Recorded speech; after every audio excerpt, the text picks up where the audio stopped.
Oh, welcome to episode 4 of SI Lab. SI, Laura and Brian. And today we have a guest, Kim Jansen. Hey! And we are all going to be talking about SI as it pertains to academics, as it pertains to work, and just our personal life and hobbies. So what I want to start out with is have Kim introduce herself, tell us your OPS type, how you got into OPS, anything else that's interesting. Okay. Oh, okay. Hi, everyone. My name is Kim. I'm known as Judge Kim on most of the Discord servers if you've ever seen me around popping in there. My full OPS type is double masculine, TESI, blast, play, consume, sleep, last. I first got into, well, I discovered OPS by accident because I was on YouTube and I saw this like 4 years ago, and then I saw this random recommended YouTube video about OPS, and I'm like, what the hell is this? So I click on it and I'm like, okay, like this is I'm getting a vibe for this. I like this, and I liked how they were defining their terms, refining their terms. And like it really helped me to kind of see like what are animals, what are human needs and all that. I got suckered in, and then I'm like, okay, like let me sign up for the class. So I did, because whatever I thought about typology, I'm like, let me throw that out the window. Like I'm just gonna go into it completely blind. Like I'll consider all 512 on the table.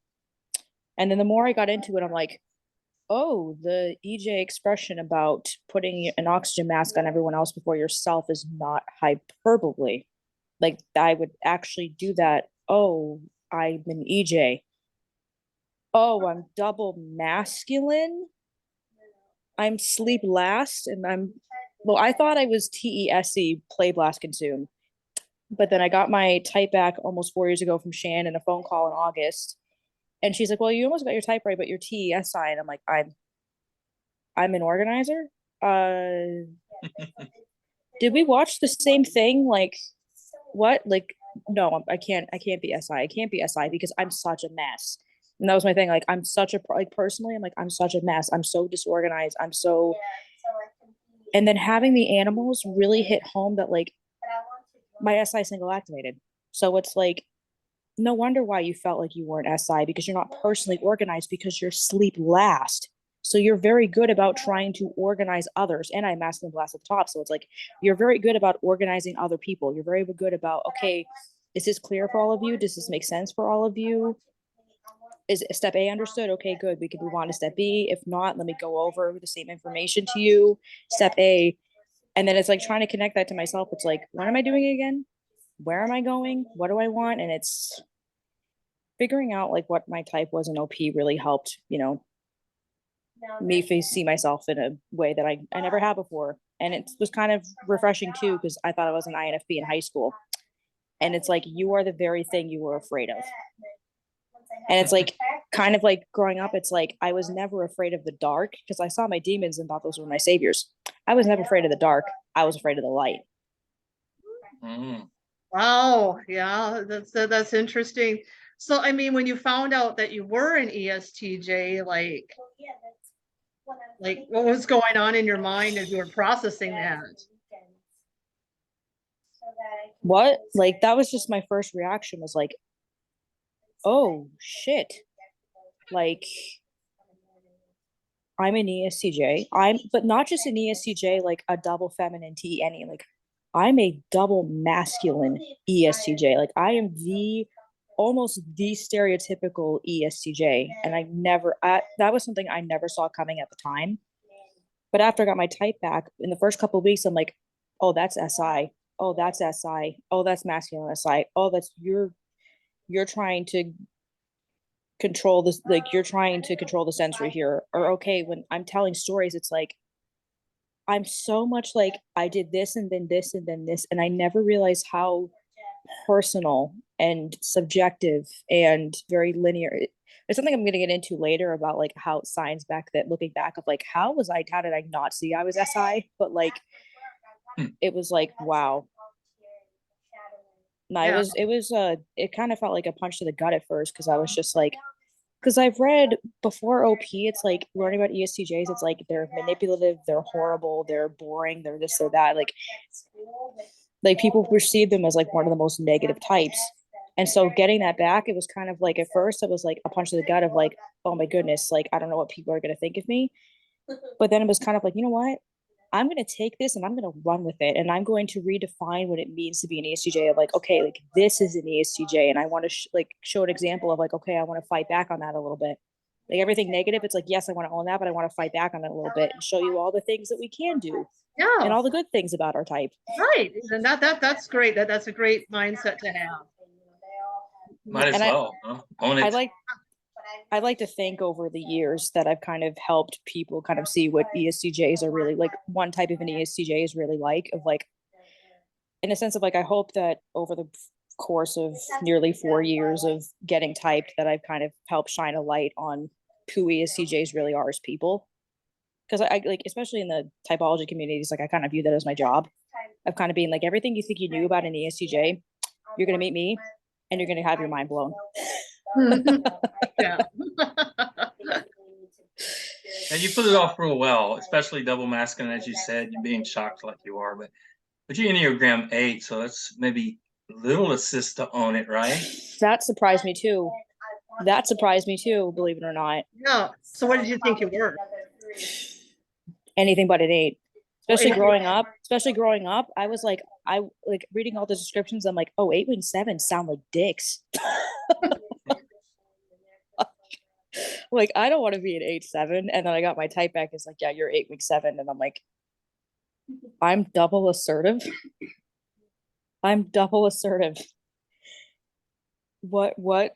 And it's like, great. I'm even more assertive. Also, that I have double masculine saviors at the top. It's like, no wonder why when I'm coming at you, it feels like a machine gun or like a bulldozer, just like.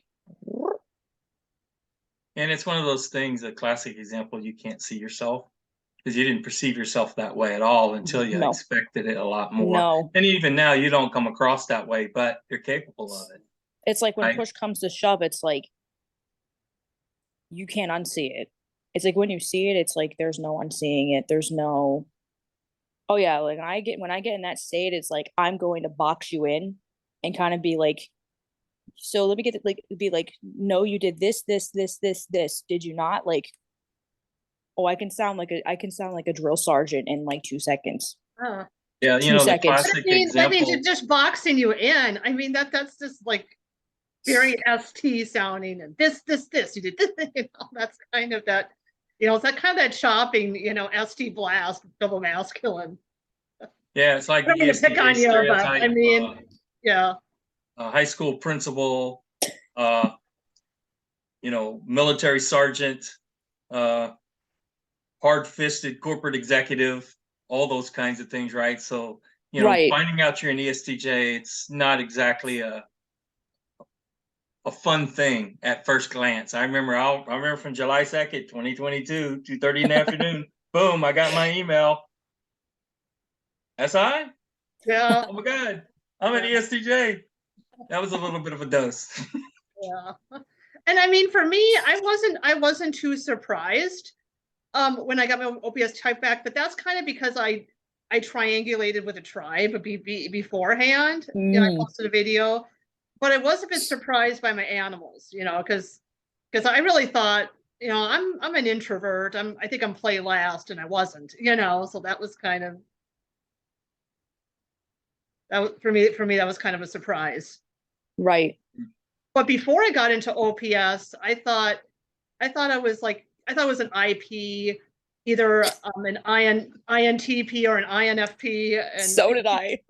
Because it's like, well, yeah, I want to be self-significant, and I'm super afraid of judgment by other people. And Well, at least we get parts of it right. and in MBTI land, they got all these bad stereotypes about sensors. Like, can't possibly be that.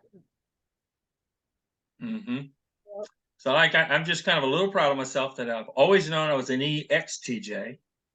I guessed that I was blast first, and I've always known I was a 3-wing too. So I got those parts right. But that SI boy, which is what we're here to talk about, that was the biggest surprise of my entire typing existence. It did not surprise me at all because because you would post like 6 threads a day, and then I'm like, okay, if you're not near me, I'm suing because I'm like, this sounds like, because I couldn't guess your modality based on what you were saying, but I'm like, if this isn't like, if you're not double masculine, your audio, like, there's no way you're not near me because this is my, like this sounds like me.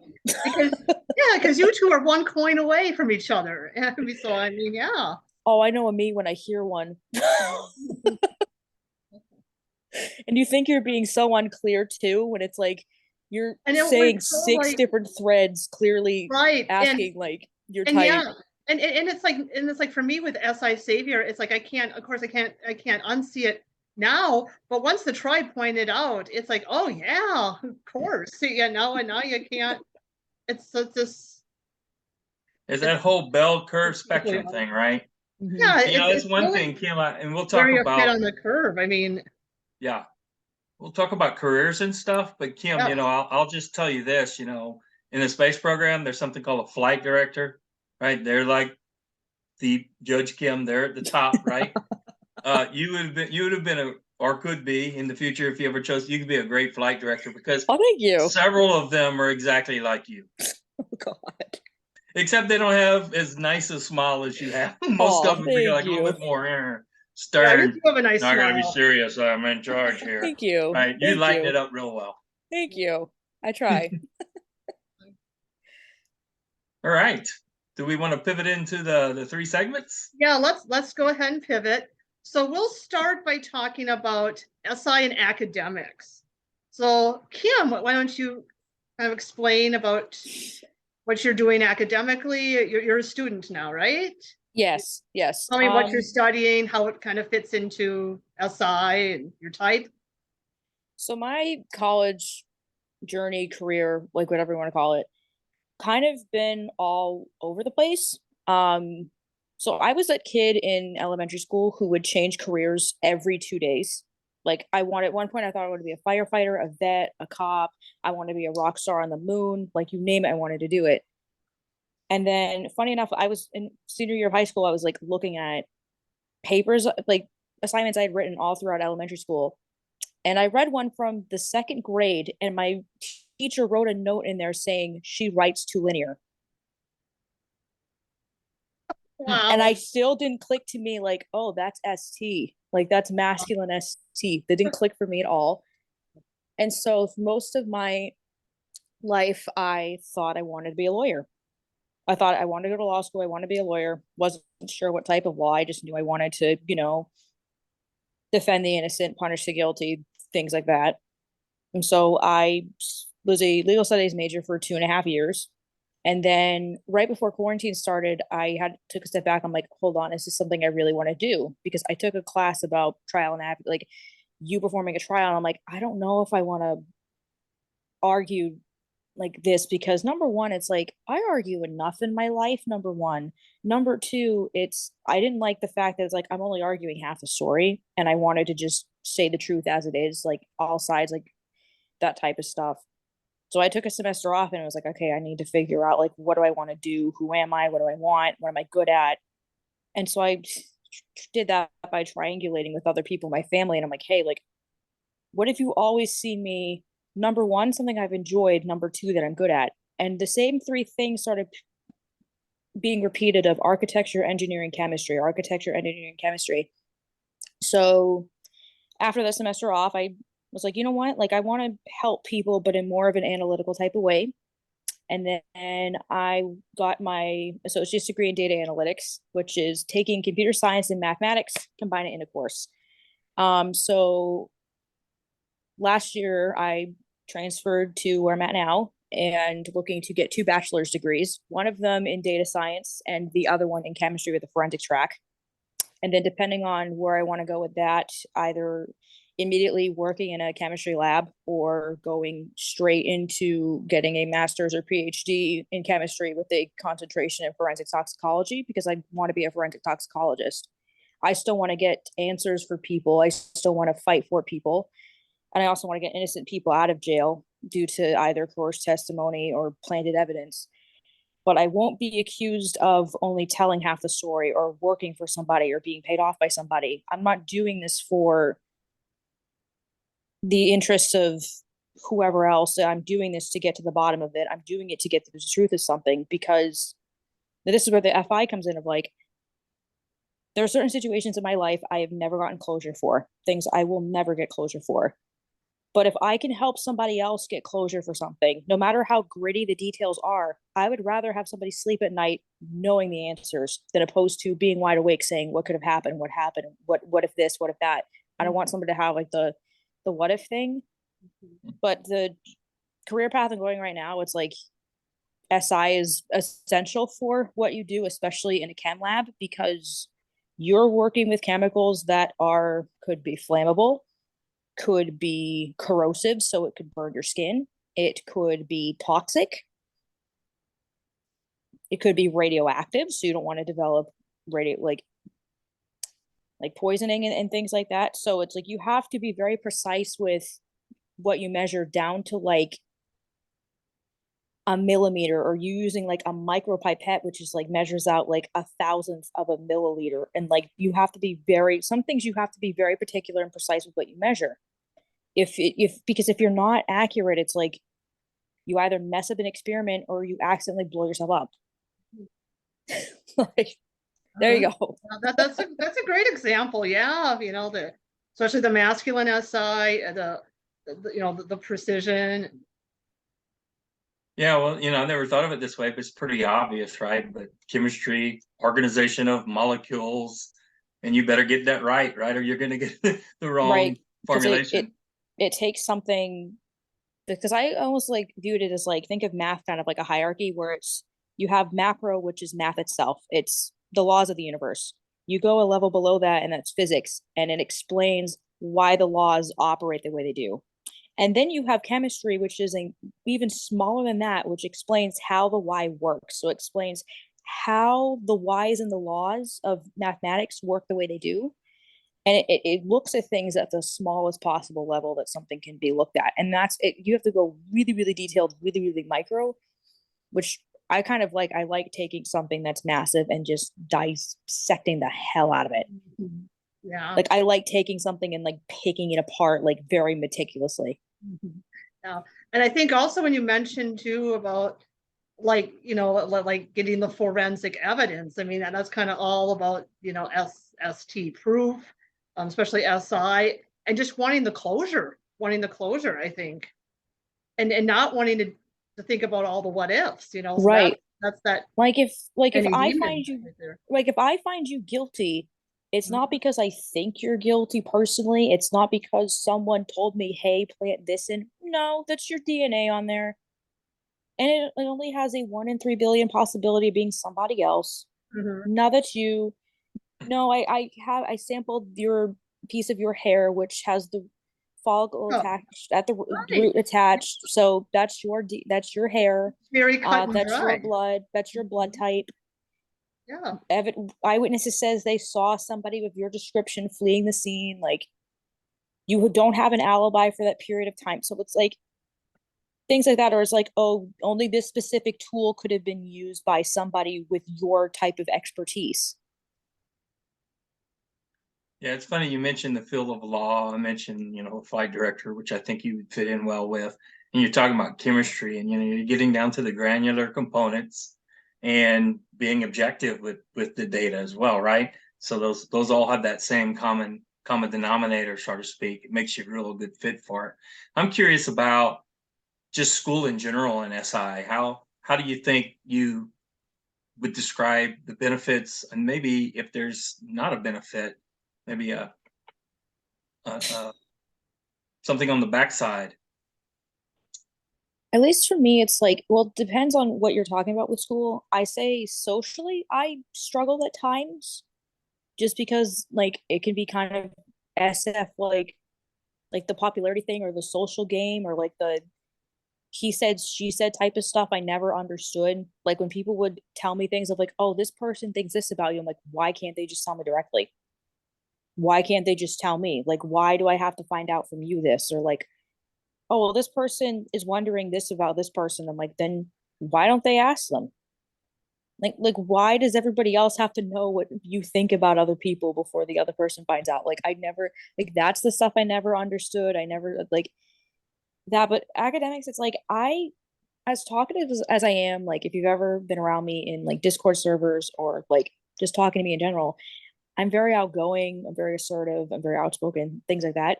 You would never guess that in a classroom, though. I am very quiet when I'm in a classroom because I'm trying to just focus on the information. I'm not somebody that likes to talk a lot or like or likes being forced to participate in classes because I'm like, I just want to dissect what's on the board, or I want to dissect what I just want to like it's I go in like my little tunnel and I'm just like, everybody leave me alone. Like I'm just I'm just Yeah, trying better. to like, yeah, like I'm just So trying is to that like your learning style, what is it, Why? kinesthetic and Yeah. audio for the masculine, right? So there, yeah. but what about like on team projects and in the hallways and things like that? Is what Kim do we see there? And does that reflect SI? In terms of projects, I'd say I'm pretty SI. Like I this is kind of a funny story. So in one of my classes, it's a coding with Python class because it's an introduction to Python. And so we have labs every week. And so my lab partner and I, who I also think is also ST, we were trying to look for something called like keys, like what's the key of this, and we were looking in the code for something like the physical word key, or like something in here that had the description of the key, like the color of the key or how many grooves the key had, and we both looked at each other and we're like, do you see the word key in here? I'm like, no, I don't see key. They're like, oh, I don't see the word key in here either. And then after 2 minutes I went, oh, they don't mean a literal key, they mean like key as in what the object, they mean key as in like the objects that are being described, and then Yeah. afterward the values, because I was looking, and then they went, oh, like I Oh, thought it wow. meant literal key too. So I Yeah. I have that mean, like demon NF of like, where's the key? Or like I sometimes have a problem where it's like I take everything too literally. Like anyone in Yeah. my life can tell you I take things oh, very literally. yes. But like in projects like that, no, I'm very talkative in projects. I ask questions in projects. I always double check with people. Hey, do you think I'm clear enough? Like, does you think this makes sense to you? But like presentations in school, like I'm not the best at presentations, which you're like, wait, you're masculine ST blast at the top. Like, how are you not the best with presentations? But it's kind of like answering the questions on the fly, or like having to make eye contact with a bunch of people. Like, Maybe the I more find I'm a, NF5 stuff, maybe. yes, yes. I'm like, I'm a much better, like, I'm a much better writer than I'm a speaker. I like when I have time to, again, it's dissecting what I'm looking at and being like, when I take notes, it is like, I have like, I normally take notes. I have an arrow of what the main concept is, an open circle bullet point for an idea within that. And then underneath, I'll have like closed bullets and then bullet marks and then slashes of like, there's an idea with an idea with an idea within an idea. Like you look at my notes and you're like, that's really organized. Yeah, I'd be interested in seeing like a screenshot of it sometime. Yeah. Oh no, for sure, for sure. Yeah, it's Yeah, I'm like, down. If you're when it brave comes enough, to, post it to the OPS group because it's like, well, I remember one guy I worked with when I first started my professional career came in from University of Texas or University of Illinois. I think both actually. He had a master's degree. He had every notebook that he took throughout his whole engineering and master's Wow. program. It was like a textbook. It was written so concise. There was no scratch outs. It was perfect penmanship. It wow. was phenomenal. I had And a, then I, I I remember had back, a classmate kind of like that, and it was like, for me, it wasn't quite as meticulous because I mean, yeah, there would be more crossouts because for me, I'd be worried about if I don't write it down now, it's going to be gone. So I got to write it. I got to Yes, write it down. yes, And that yes. was stressful because I couldn't just organize it right there. So then sometimes after class, I'd have to go home. I'd have to re-sift through it all. Sometimes I'd have to reorganize it and Right. kind of No, make it my own. I remember I had one class where it's like you weren't allowed to take notes and you just had to What? listen. And for someone that's kinesthetic like me, it's like I am never gonna like I like because I struggle with visual, just looking at a visual, or it's just I struggle with the visual or the audio by itself. Yeah. Like I have to physically write it because I learn by doing. Like as somebody who's kinesthetic, it's like I have to Yeah. learn by doing.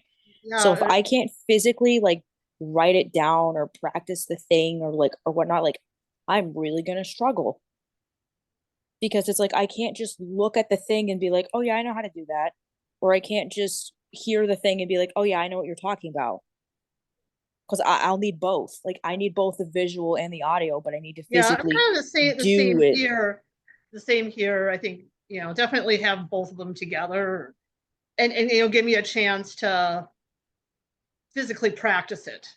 Oh yeah, If I have to I learn by really doing. understand it. If I It's like the kinesthetic and the modalities plus the TE together. Mhm. I have to draw, write everything out. It's got to be externally expressed. It's got to be a whiteboard. It's got to be a drawing. It's got to be a diagram. It's got to be a conversation. If I can't engage those things, I got no chance of committing it into memory in an academic setting myself. So I guess that's a good explanation to myself as to why that was a struggle. But my handwriting is horrible. So when I referenced this one guy who wrote all these neat notes, and I was looking at it, I was like, okay, you have on one page. I probably would have wrote that on five. He was so concise and Oh efficient. It my was God. ridiculous. And then I start realizing, oh well, you're working with some of the brightest people on the planet, and Oh my God, yeah. yeah, and 'Cause so I felt so inadequate in so many different ways, and that was one of them because my note taking and all those things right. Like just when didn't cut it. I don't know if it's like purely academics, but like something I've done for years, it's like I've edited people's stories or I've edited people's papers or I've kind of like just in free time, whether it's like mostly friends' papers or like when my friends either write a short story or like wrote a novel, I'd look at every chapter, I'd edit this and be like, you can say this in less sentences. You need to yeah, express what here more. What to define this? I'm like, you need a right. comma here. You need to break the sentence up. You're sounding too wordy. This needs a semicolon because you have like that was the one thing. As much as I struggled with English, was always hard for me, just because I was like, I don't feel like I'm ever writing good enough for what you want. But the one unit I was good at was grammar. That Yeah. was the Oh, yeah. one thing I was good at because like Same here. And because it's like I can't really write a good creative essay to save my life. I found that stressful because it's like, if we had to write like a story, for example, I would just take something that was already in real life and I'd alter a couple variables. I'd alter the name and place, mm, I'd change a few things. right. And then there was my story. I couldn't just I have to be in like get something out of nowhere. right. Or I have to when we had to read literature, like we had to go deep into symbolic meanings. Because for me, it's like I just want to, it's just sometimes a story is just a story. I'm not right. looking for some life changing, profound insights. Can I just Yeah, but grammar is like organized data, but right? It's grammar? syntax Yeah, and all there's that more stuff. rules It's to it. like me. Yeah, It's like Right. in high school in English and English in college, the little I took. It's like A's easy, no studying. I couldn't tell you how to diagram a sentence and all that stuff, but when push came to shove, I just intuitively knew all the answers. And Mm. in writing papers were easy for me. That's how I got my good grades in business school and stuff. It was like super easy, and I could edit papers and all that kind of stuff too. So I guess that's SI. I don't know. I Uh, think the structure and mechanics of it. yeah, Yeah, yeah, I'll but struggle it's more. also the NE. I think my NE and my SI just kind of balance each other out and allows me to kind of drift and then hone in and drift and hone in. And the structure just came to me. But, I will say this, they talk a little bit in the OPS world about, whether you were born this way and how much is developmental. And there's this differences of opinion among experts in the personality code world about that. I personally think about 60 to 70% is inbred and the rest is developmental and Yeah, environmental and I would learning kind of. myself. But Right. like I can look at I can remember like an executive called me into his office and I had this responsibility. I had to send emails out to this really large distribution of all these people. And he called me in his office and said, nobody's reading your emails. And I'm like, well, that's a problem. He said, yeah, bye. Pretty much that was the conversation. And so from then on, I kind of look at that as one of those make lemonade out of lemon moments. And after that, I just pivoted and got executive summary oriented, and then got much more structured. And I could see how my writing skills just zoomed from that point forward because I got called out. you know, and I had to change. It was pretty evident, right? And so it's just interesting. But I think that in my case, just speaking, the SI and the NE from a writing perspective kind of learned how to work together much more smoothly starting, you know, in my 30s and beyond. Whereas before that, I was a decent writer. I was good with grammar, but I couldn't structure it all together harmoniously. It was kind of scattered. I think the NE was playing a bigger role back then or something, perhaps. Mhm. So anyway, in academics, Kim, your peers in your chemistry classes probably are ST people as well, right? So I'm just wondering Uh, about your thoughts on the whole stereotypes, you know, and again, outside of OPS, having good memory in academics is tied to SI to a large extent. A lot of the systems talk about that. I'm curious as your perspective on that since you're in school right now and you got a closer look at it.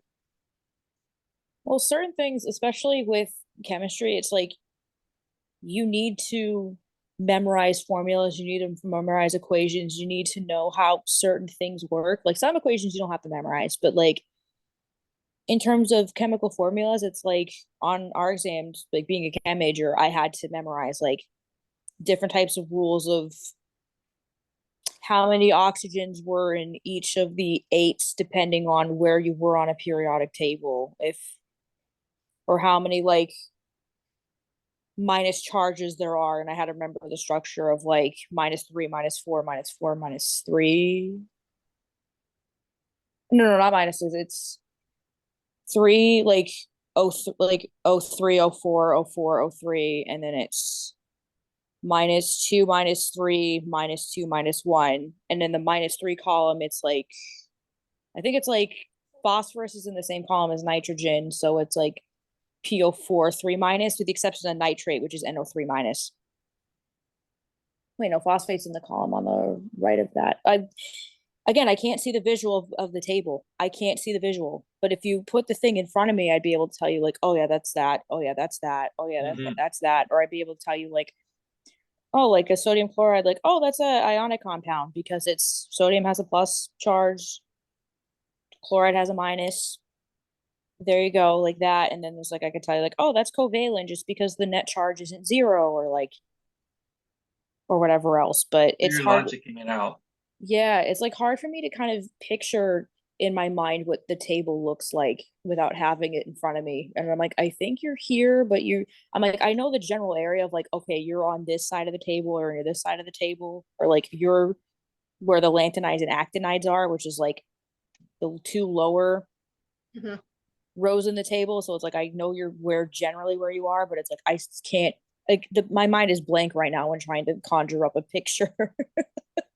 It's So it's very interesting that helpful the when they're like, oh, contrast that we had Linda and Anna who were talking right. about their feminine SI and how they kind of had regions on the page and that kind of, and they navigated and remembered stuff, and then they can hone in and recall the specifics they needed.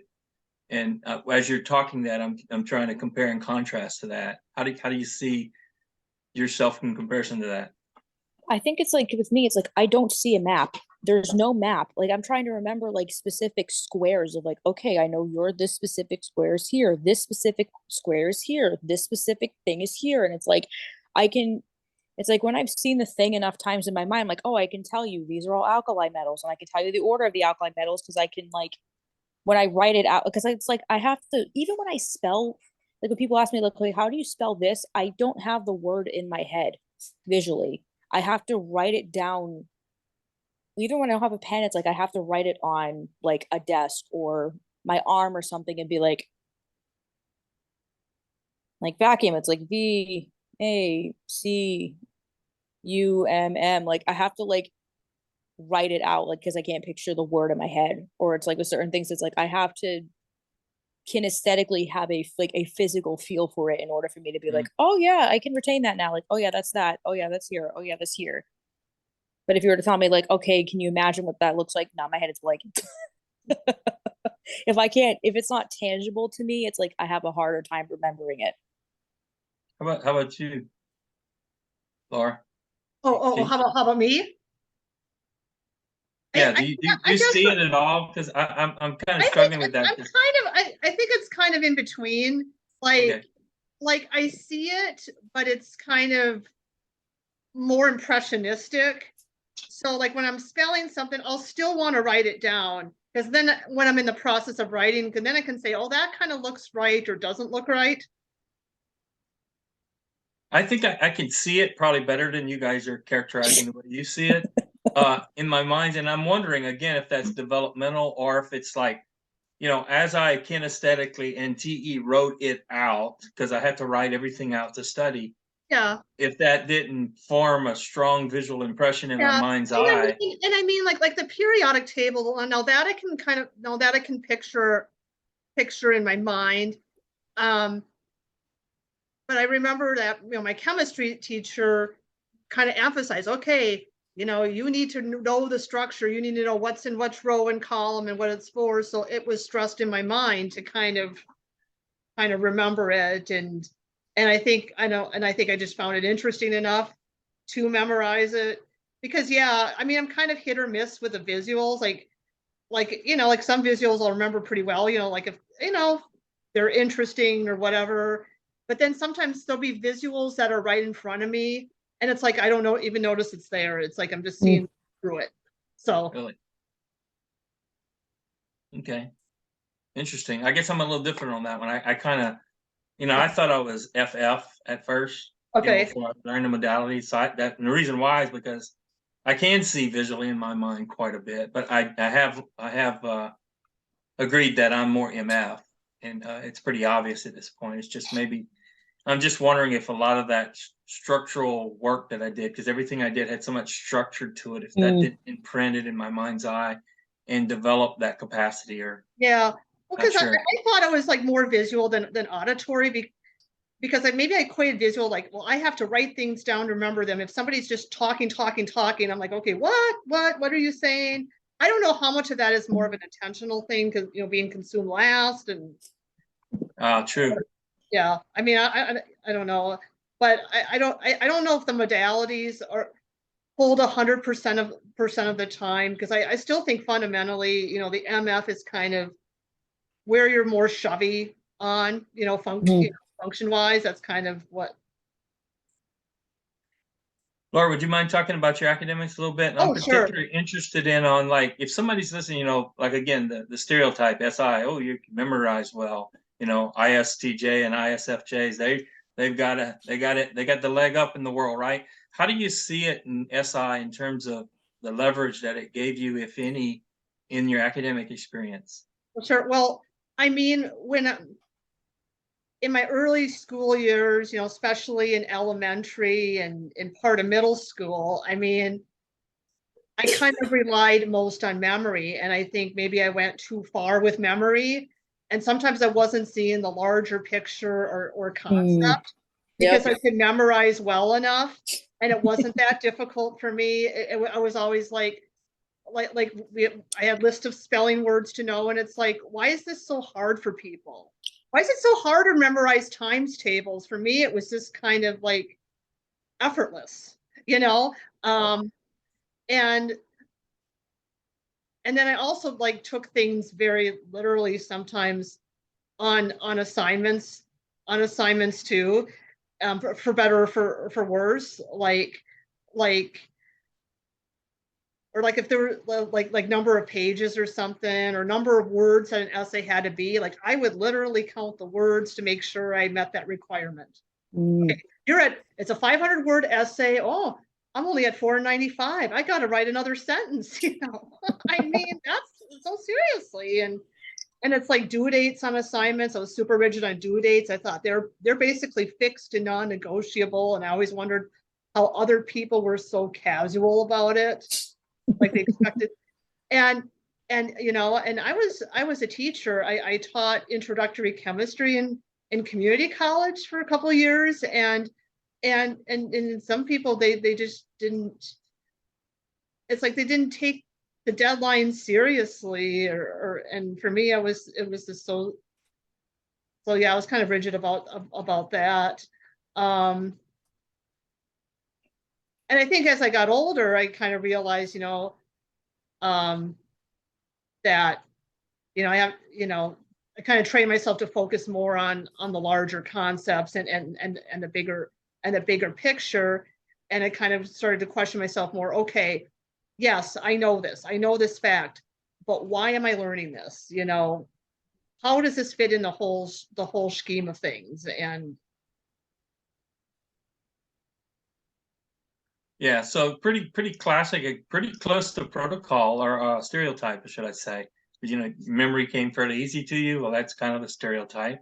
And then directions and things related to executing the curriculum and assignments came really natural to you as well. So again, that's on stereotype as well. So in your case, I guess I was kind of stressed about it because it was like, you know, the teacher would have a long list of requirements, and it'd be like, oh my God, what if I miss something? What if I skip something by mistake and I'm docked off points? And some people they didn't even read that. Yeah, you know, they just did the assignment and they would,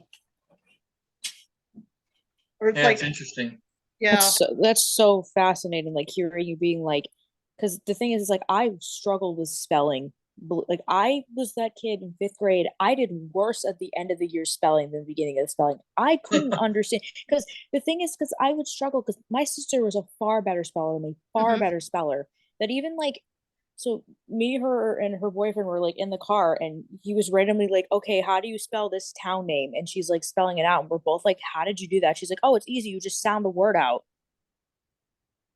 And we're both looking at like what? Like I'm trying to sound the word out. I'm trying to visualize like I'm trying to like sound alone. I'm like, I don't. What is this? I'm like, but it could be this, but it could be that. Like I don't know. Like it sounds like, what does that sound like? Wait, it's spelled like I never got spelling. I never was a good speller. I'm still not.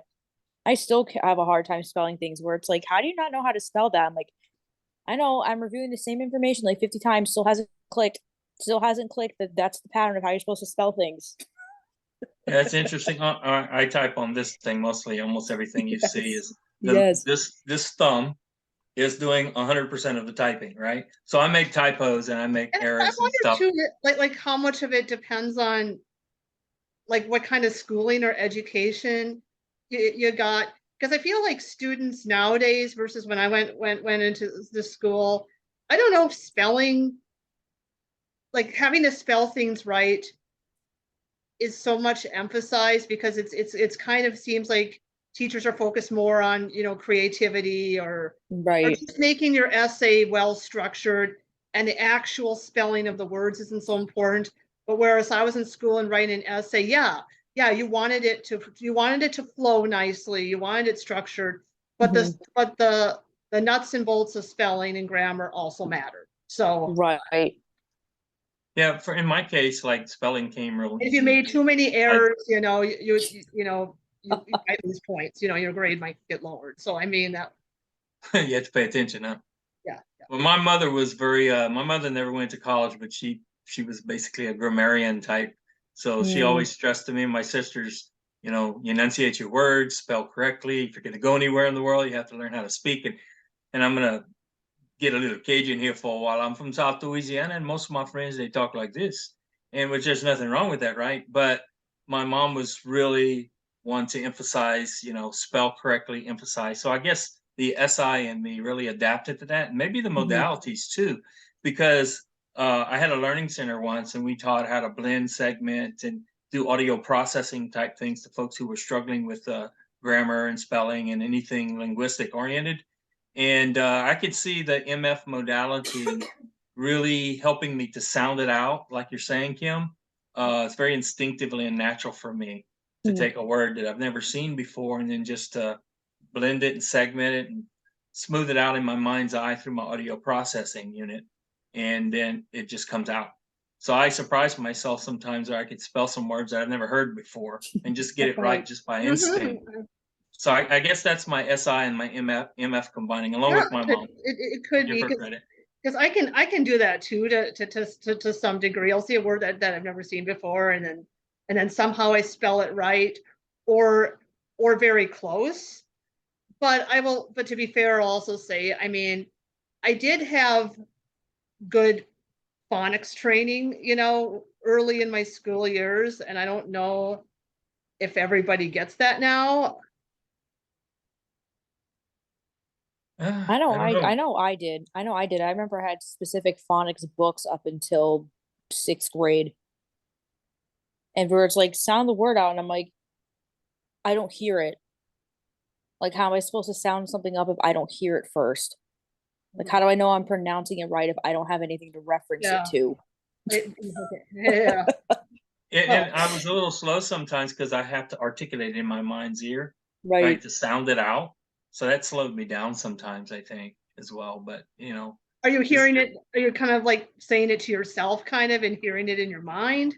yeah, I I it's just just the with way all this I did things. And then I could even hear my mom, telling me, so my mom gets a lot of credit for this. Brian, enunciate your words, take your time, blend it together, so that was just how I learned. okay. And it just flowed in. Like again, English, grammar, spelling, and all that stuff. It was Mhm. just like didn't have to study, didn't have to care. That kind of stuff just smoothly came out. And again, I can type and write really well. Like again, when I'm not on using my thumb, my man thumb as they call it. But, anyway, so I guess that was a little bit of an advantage in my case from an academic perspective. Anything writing or grammar or spelling related, I like those assignments. I They're guess gonna. what did you find to be a struggle academically and was Oh, that for me, negative side to your type? yeah, for me, it's why SI was such a shock to me because I did in sophomore and junior in high school. I had some head injuries. Surprise to no one. That he's kind of nuts. Well, yeah, that's maybe partly why. I was ADD and my academic memorization went to the floor. It went from being really good to just not so good last few years of high school and into college. And plus, I went into college to something I think that was a little bit beyond my pay grade, so to speak. So, but I got through it anyway. But memorization was of rote material, and so what I've learned now, being my sleep, SI and FI, if I have a lived experience and if it's in my FI box and I structurally walk through it, Mhm. I'm ace. If Yes. it's rote memory and it's something that I don't have any interest in, or there's like law school, everybody told me you should go to law school. I'm like, hell no. Zero chance I'm going to law school. I'm not going to read all this boring stuff I have no interest in just to get to the bottom line. Now you want me to go into court and argue something? Sign me up. I'm ready. But I'll never make it to law school because memorization of stuff that was not in my FI, absolutely just drudgery for me. And academics was horrible because I could not memorize. Now, fortunately, in engineering school, a lot of it's just problem solving. And then you got to use cheat sheets, which then they made the test harder. So you actually wish they didn't have cheat sheets. So memorization became less of a struggle as you got into the pure problem solving part of the curriculum, junior and senior year in particular.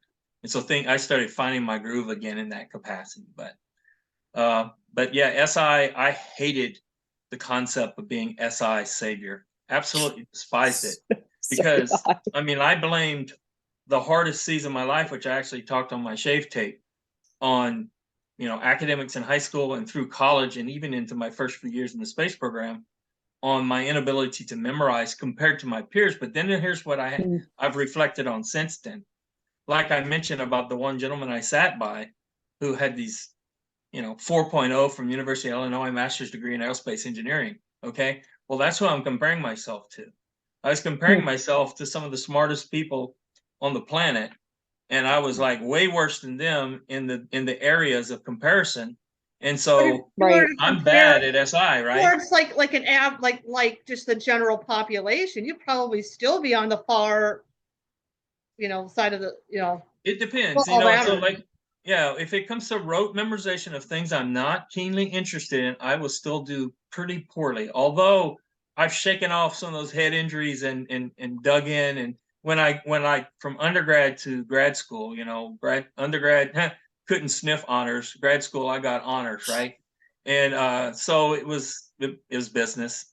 Business was a lot more fluidly available to me than engineering was. And there's some other reasons too, but I think I kind of grew into it and learned how to memorize better. But early days, junior, senior in high school and through college, it was a nightmare. And I didn't even know what SI was then. I'd never heard the term until the last 10 years or so. But I would have like shot you as you told me I was SI savior, because it was my biggest enemy, the inability to memorize academic stuff.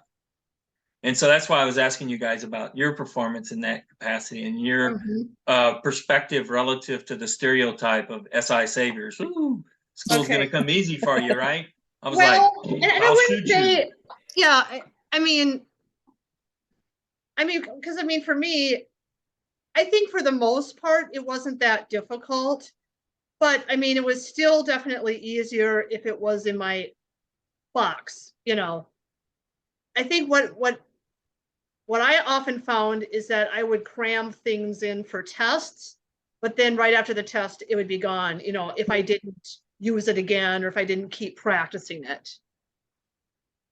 The thing for me, I think that also came into my advantage is anything structural, syntax, directions, logistics, organization, project milestones. I was always the project leader, and I guess a large part of that is because I have double activated TE as well.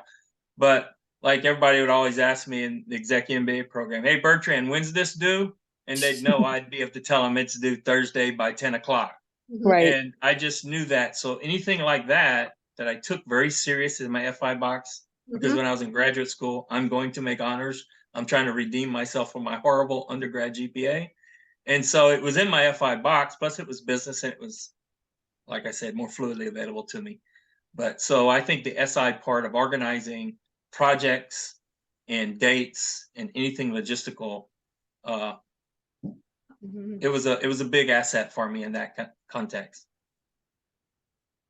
All right, so academics. Any other things on academics before we move to work? I guess I'll say one more thing. Maybe I'll talk about my struggles a bit. You know, I mean, I was fortunate to do well academically, like in, you know, early school, high school, college.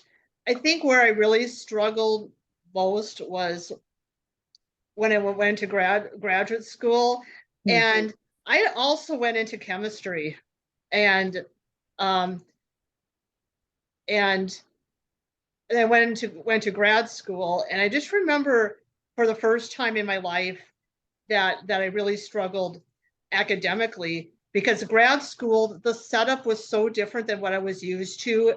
I was used to like everything being very structured, like it's laid out for you. This is what you have to learn. These are your deadlines. You read these pages and you're set. Whereas in grad school, it was kind of more like your own learning journey, and you're responsible for your own consume.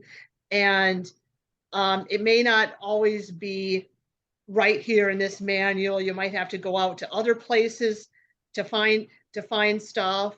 And I remember my advisor gave me these journal articles to read, and it was like, I didn't know this term or that term. And then you try to look up what that term is, and then in the definition, there are other terms you didn't know. So it was just like, it's like we're looking up a word in the dictionary, and then in the definition, you don't know those words either. And it just made it really hard. And you know, I went from being one of the top students to kind of being near the bottom. And then in laboratory research, I mean, you know, like I was good at following a procedure. You gave me like very specific instructions. I can follow that to the letter, but then there would always be unexpected issues that would happen. So it was dealing with the unexpected and troubleshooting something I didn't have experience in, which happened a lot in the lab. That was really difficult for me. Having to come up with something original for your research. I'm like, I can't think out of the box to that level. That was tough. And just the not knowing like when you're going to have enough to be able to write a thesis and defend it. Like you don't really know when you're going to get out. It isn't like, you know, in college where you take these courses, if you pass them all, you graduate in 4 years. Getting a PhD is not like that. It could take you 6 years, you know, and so eventually I dropped out of the PhD program. I went for the less rigorous master's, where I could just like write a thesis on a topic. It was closer to what I was used to doing. but it was kind of a dead end career-wise because really all I could do was teach, like high school or community college. So I did that. And then I ended up going into library school, and that was more appealing to me because it was more inherently structured, and grad school was much more like I was used to. You just take classes, and you take these classes, and then you can graduate in this amount of time. And I did really well. So yeah. So structure, procedure, tell me what to do, and I'll go control it and get it done type stuff. Just Yeah. you're I'm classically lined up well. Yeah. But Yeah, well, whereas Kim would have been a really good flight director, you probably would have been a really good flight controller, in the space program, because that was very paramount. Have things very organized, very available, accessible to you, have a quick recall on it, and then execute what's in the blocks because time is of essence, right? So I think you would have been really good at that. Or you could be if you ever chose to do that. Not that you would. All right. So, okay, good. Academics. Yeah. So are we ready for the next? Yeah, and you get to go first now. Okay. Work. Yay. So I work as a librarian right now in a public library system. So I mean, what appealed to me about the library field kind of was kind of like the structure and organization of it. It's sort of like, if you know the Dewey Decimal System, you can find anything you need. And the books are arranged by a number, and like if it's in the same subject, it has the same number, and or if it's fiction, it's by last name. And that part was just easy for me. And call me a dork, but I kind of like shelving books and kind of putting them in order and cleaning up people's messes, and and then like the databases, for example, it's got what you need in a kind of more structured form rather than just Googling it, which can sometimes be a mess. So if you have some specific topic you need, you can go into a database and find it. So that's kind of what appealed to me. Now, of course, what I didn't learn so much in library school was kind of more the people-y end of it, the NF vibe thing, dealing with the difficult customers that come into the library and that maybe don't respect the ST. And don't they know they're in the library? People who eat Cheetos by the computers and I've done that. Tell anybody. Yeah, so that's such a natural fit for you. It sounds like you're one of those blessed people that just lined up. I mean, you're Shave, you're SI Dom Savior, and boom, librarian. It just seemed like a match made in heaven. Almost. I mean, well, nothing's perfect. We're pretty darn close. All right.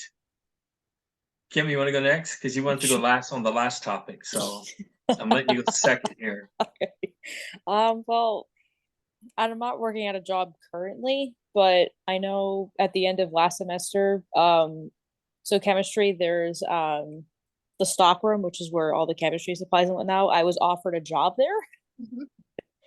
But I was like, I'm not in the place to work right now, but like I'll consider it. So like next year, who knows, I may apply to work in the stockroom because I did well enough in my intro class.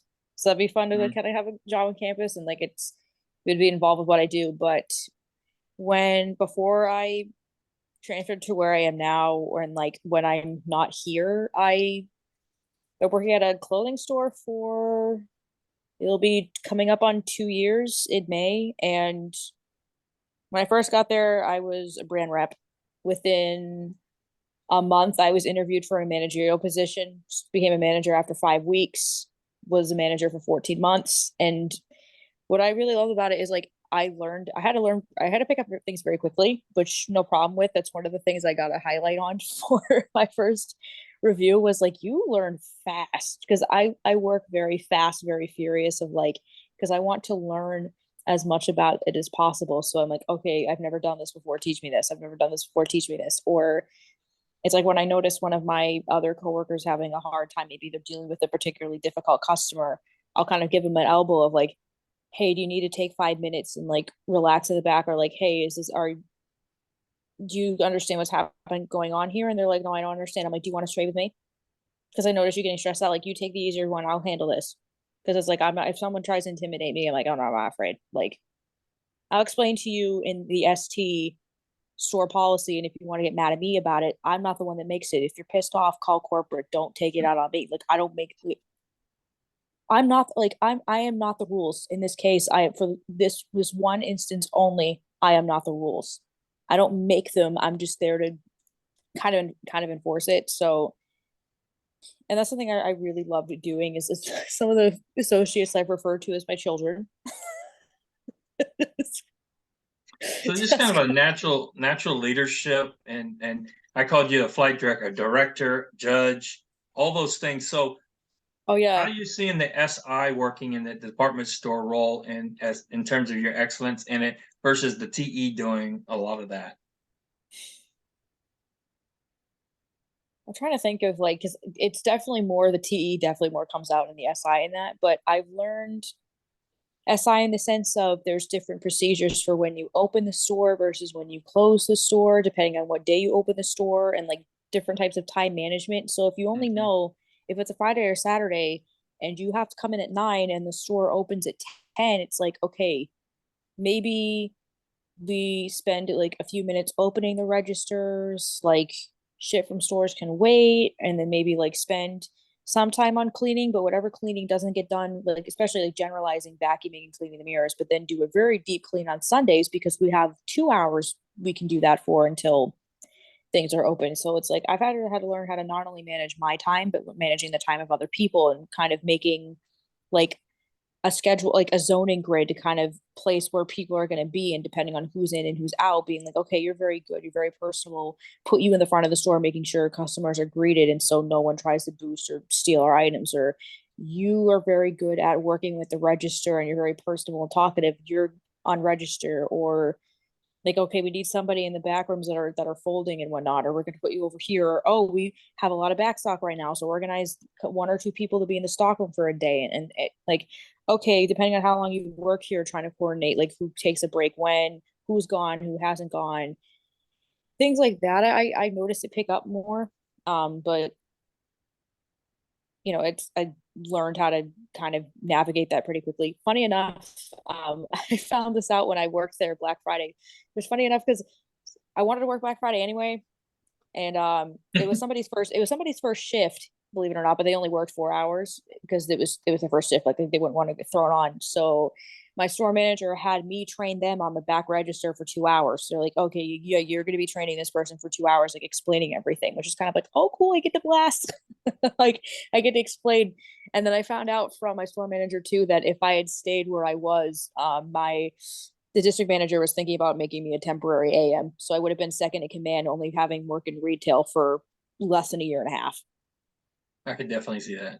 That's good. Mhm. Like the thing is like I rise up in positions quickly, but it's not like I try to. It just Right. kind of happens just because it's like I want to Well, it's dissect. It's like I want to dissect as much as I can about an environment that I'm in. well, it's just you just so obviously are structured and responsible. And I've hired a lot of people, and I would hire you in a heartbeat because it just jumps out. Responsible, structured, organized, logistical, kaboom. I want this person to lead this project. And so that's what they're seeing in you. Of course, you know that, but I'm just adding to it. Judge Yeah. Kim. Like if we had like recruiting goals, it's like I would try to like make sure like okay, like I'm not only just making the recruiting rules, but I would go like above and beyond and be like asking every person that I can. I more so feel comfortable behind a register because I can kind of build up that engagement beforehand and being like, hey, you want to work here? Yeah. It's why asking the right questions is another thing that just jumps out. The Right. relevant questions. And I interviewed people. That was a big part of the equation of whether I hired somebody or not. The quality of the Right. questions they asked. It gave me so much insight into how their mind was organized and how responsible they were, and whether Right. they'd have follow through. You could just inherently see it. So I think you got a lot of that going for you. Thank you. Right. Thank you. What about you? I've heard a little bit about sort of what you've done, and I'm curious to see where you've. Here I go asking the questions like it's my interview. Like how the interviewer. What sort of things? No, we can all ask questions to one another. Right, right. So it's like, where have you noticed SI in your profession? It's like when I was in college, first undergrad, way long ago, I worked the whole way through at a Sears service center in a warehouse. And there was a lot of I'm just thinking about it now on the fly, but I was a merchandise distributor amongst a bunch of other grunt jobs and notable jobs that I did there. And just putting things where it belonged and having nomenclature and systems that went along with it for when customers came to pick up their tractor, their lawnmower, whatever, refrigerator, microwave, TV. The bins were all labeled, and we had logistical systems for how it was outlaid, and there was a whole system laid out for how you would retrieve it and bring it to the customer to make things. Right. Of course, there's some TE involved in that too. So going back to that job during college, which I worked my whole way through college there, I could see a lot of SI that was helping me there, whereas at the time I was just doing the job, right? In my major organization professional career, which was the space program, the one thing that comes to mind to me, in fact, I'm kind of doing a cleanup project at the house now. There's a lot of little any nest holes in this house. And with Anna in the committee, I was kind of teasing her the other day because I told her about this project I got called Just One Thing. And each day I pick just one little pile of mess, and I do that just one thing. I call it the Jot Project, right? So I'm in the midst of doing that. So I happen to, in the midst of my Jot project, find several things relevant today. So I'll show you one. One of my last jobs I had in the space program was it was a leadership position related to a lot of coordination and production and scheduling for pre-flight process for space shuttle. It was very massive. And when the Space Shuttle Columbia accident happened, everything got thrown up in the air, and we didn't fly for 2 years. Right. And when it was time to refly, I was responsible for both of the production process, but also what's something called the Flight Implementation Data Package, FIDP. Of course, it's got to be an acronym, right? And that, Why not? why not? Why not? In fact, yeah, I've got, if you want it, I can pull out my NASA acronym book again. But because I was made fun of for acronyms back then too. Now, as Laura pointed out to me, that's more NE than it is SI, but it's a little of both. So when it was time to fly, that flight initialization data packet had all the requirements for a major number of disciplines responsible for flight design and mission control. And I had signature authority on that, and it had things like launch date, hundreds of documents with different revs and all that. So massive amounts of data. Like, for instance, this right here, if I don't trip over myself, is what was called a flight data file. So this was for Space Transportation System, SCS-63, for the Rendezvous, which is the discipline I worked in my early years. And so imagine hundreds of documents like that all had to be co-located into one-stop shop requirements document. And everybody would go off and you'd update that ongoing all the time. And I was responsible for making sure that was accurate and valid.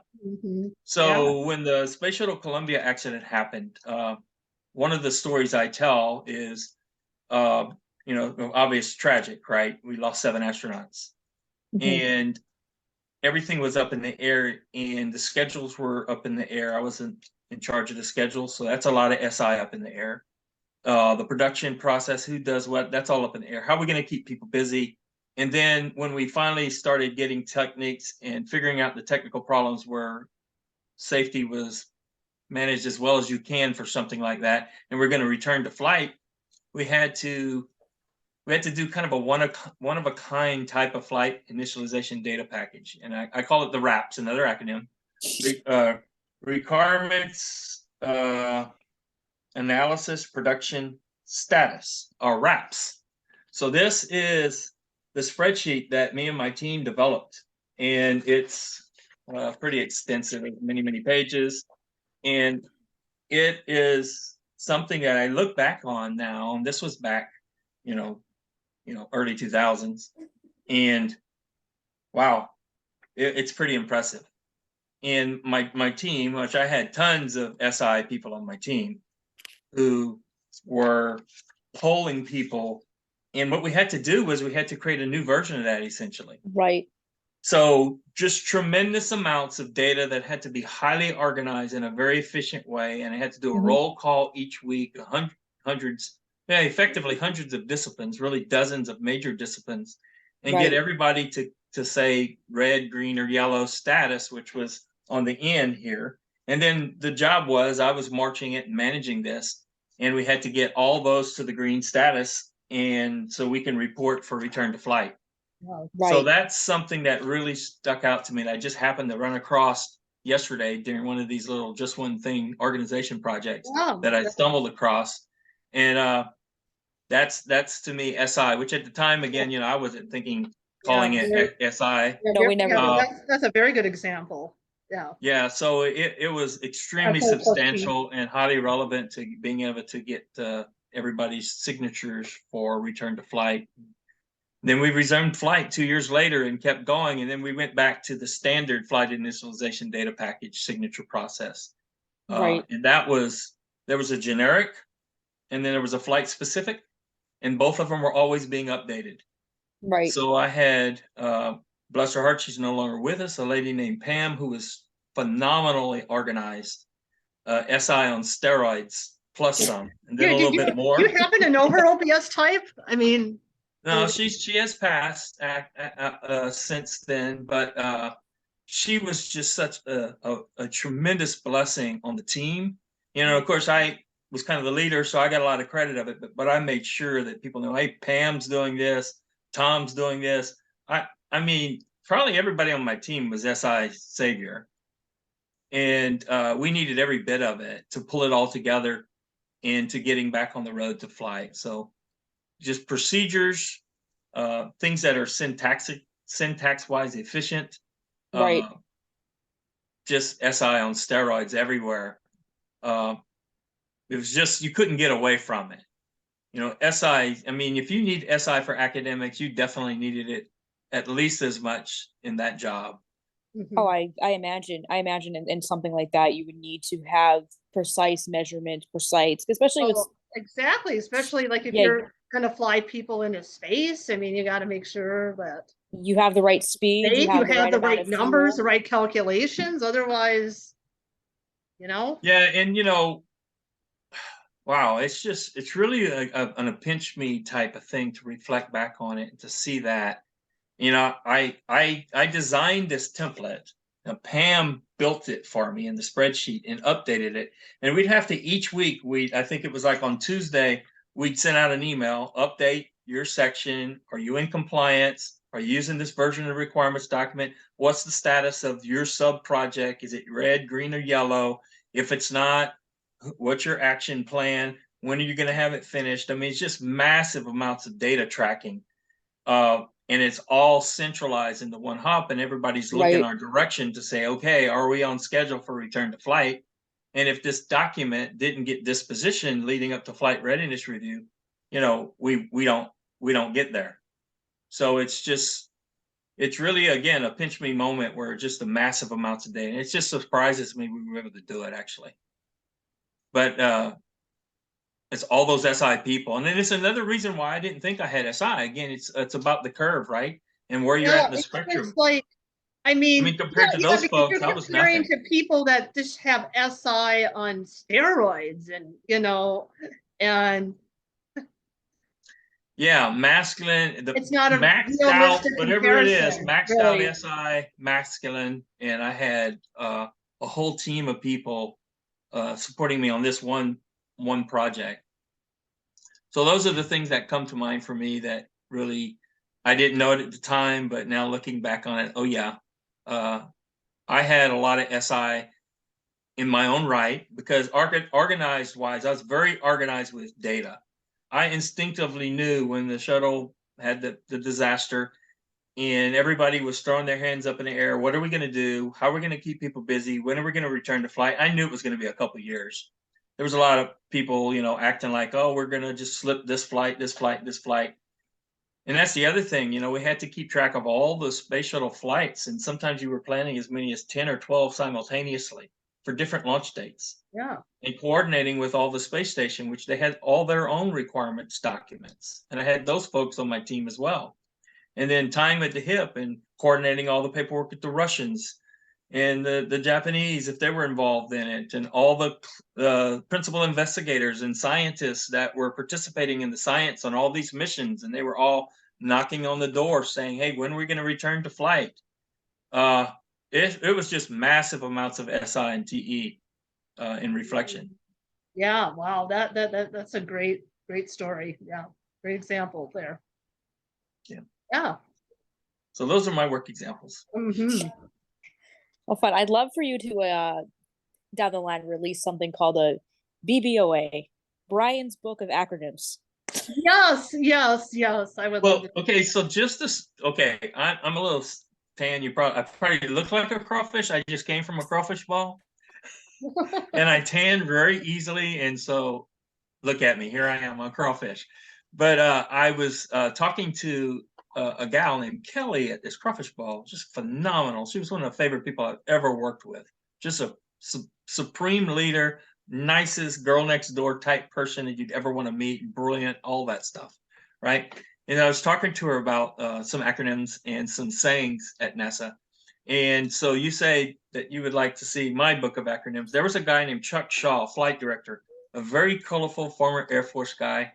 And boy, was he gifted. I'm pretty sure he was ESTJ, or at least ISTJ or something. And he had names for everything and acronyms for everything. And so we were talking this morning, and he had all kinds of expressions. One of his expressions was a self-eating watermelon.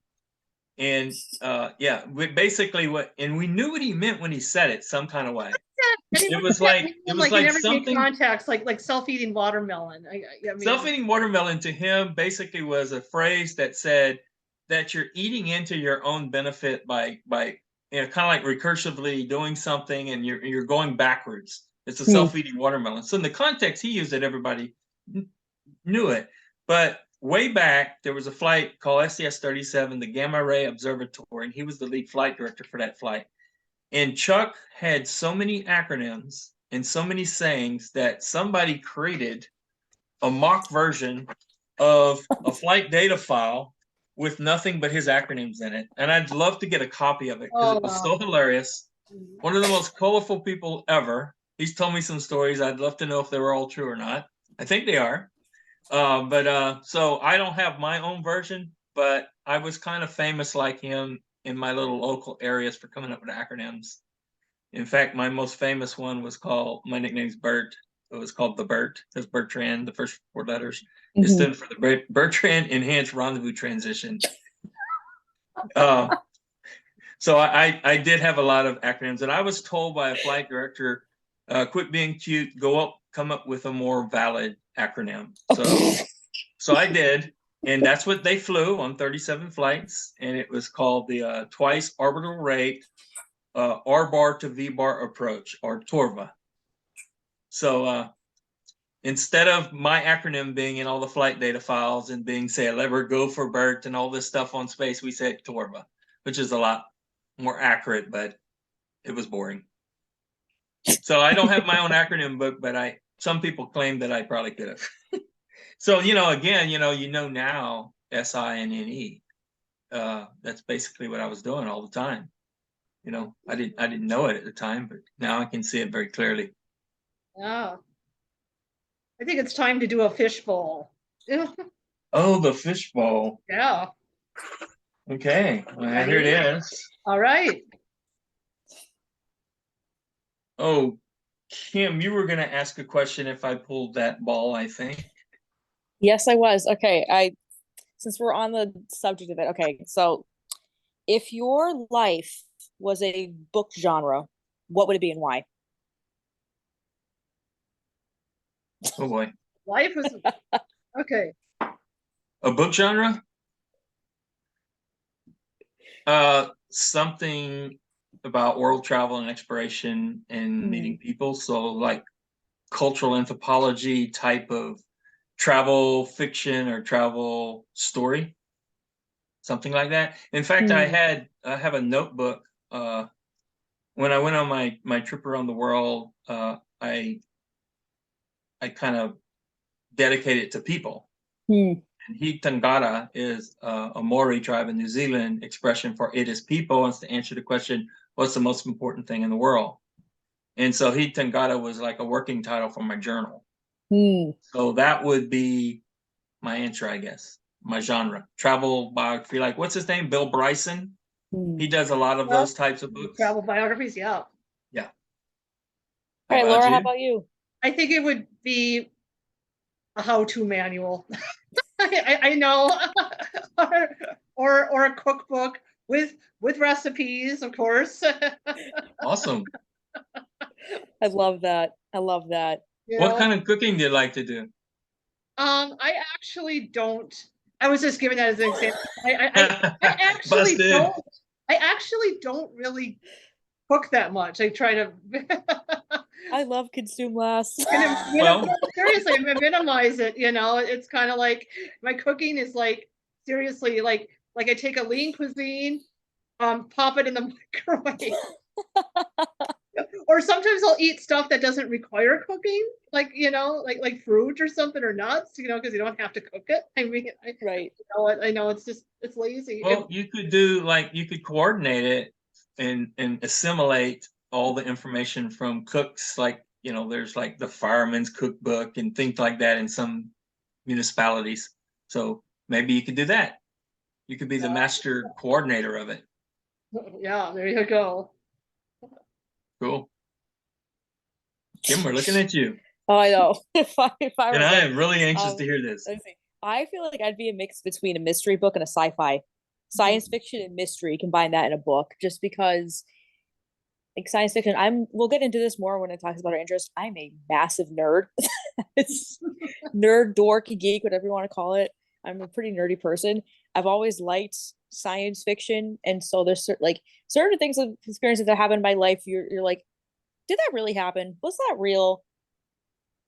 No way you went through that. Oh, you did go through. Like, I've loved science fiction, and then also with my love for chemistry and forensics, it's like, and my love for deducing and mystery. Like, I love mystery books, and I'm a big surprise person. I like it in surprise in life.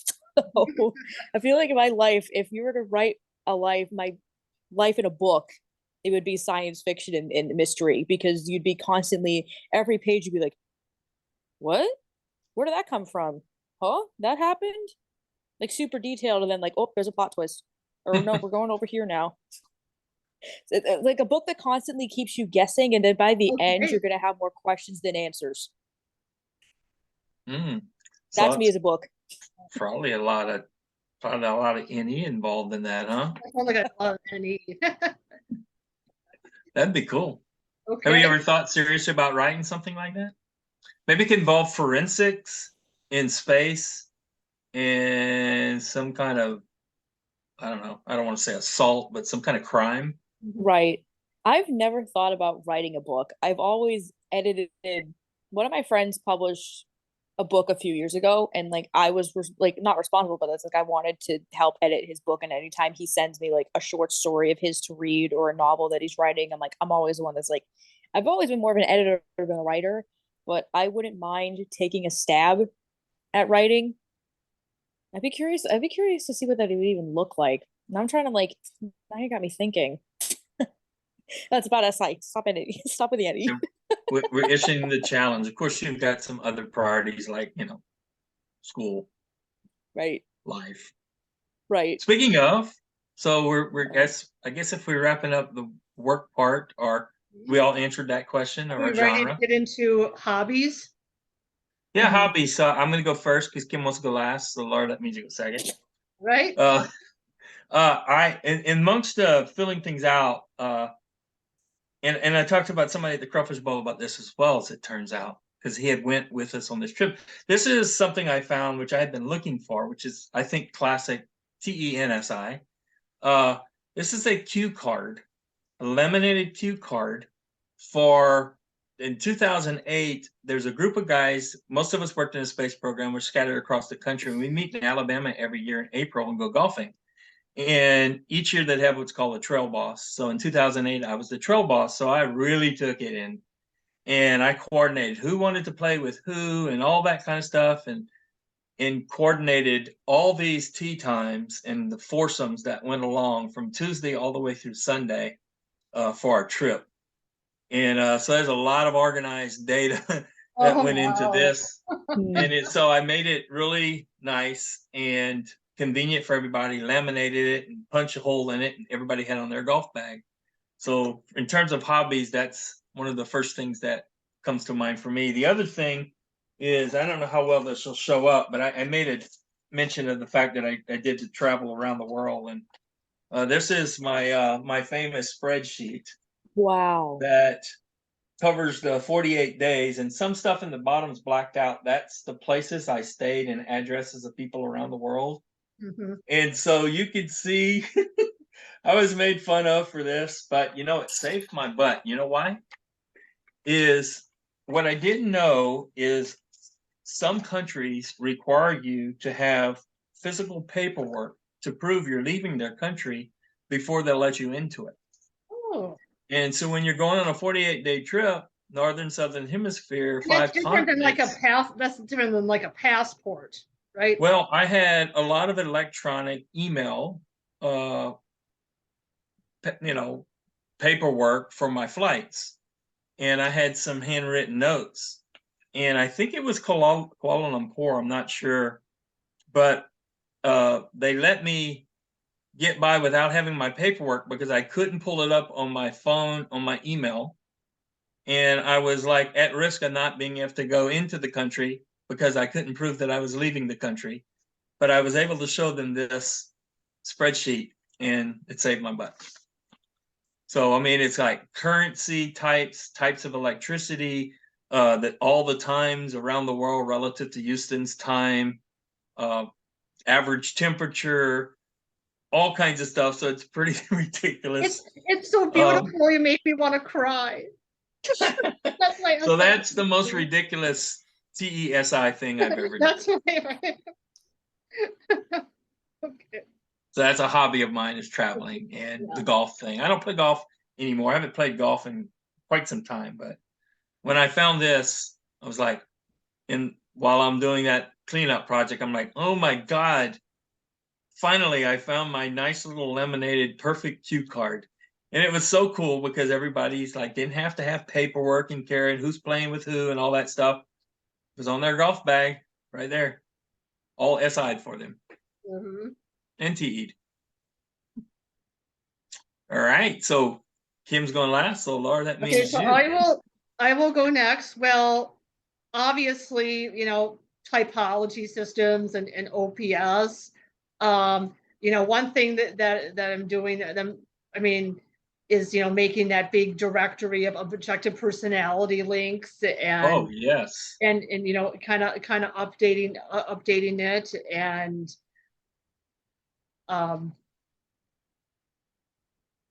but I kind of want to talk amazing. about. Yeah, thank you. And I've gotten a couple people now to kind of help me with it because, you know, because the community has expanded, and it's like I'm sure I'm probably missing stuff, you know, because at first it's like there wasn't as much OPS stuff out there, but now there's just so much that, and sometimes I mean, I'm on Discord, but I don't have time to read everything. So there's probably things I might be missing. And now, and there's multiple Discord groups and multiple Facebook groups and there's Reddit and WhatsApp. And it's like, you know, there's just it's just spread out to all these different places. And so I've gotten a couple of people to help out on it, but I kind of want to go beyond typology because we already talked so much about typology. So one thing that I'm doing is Spanish, and I kind of want to be fluent in Spanish. And at first I kind of did it for kind of just a very pragmatic, practical reason, because I work with a lot of Spanish speaking people, and I was doing it to better myself professionally and, be more hireable for jobs um, and just be better my position. But now it's kind of like, it's just kind of fun in itself, um, to see your growth and progress. So I belong to a couple of Facebook groups, and we meet up and we practice our Spanish. And one group it's called Charlemos, and what I like about it is it's just very low pressure. And the rule is actually you don't correct each other's mistakes. And you don't tell them what's right or wrong. You just practice talking to each other.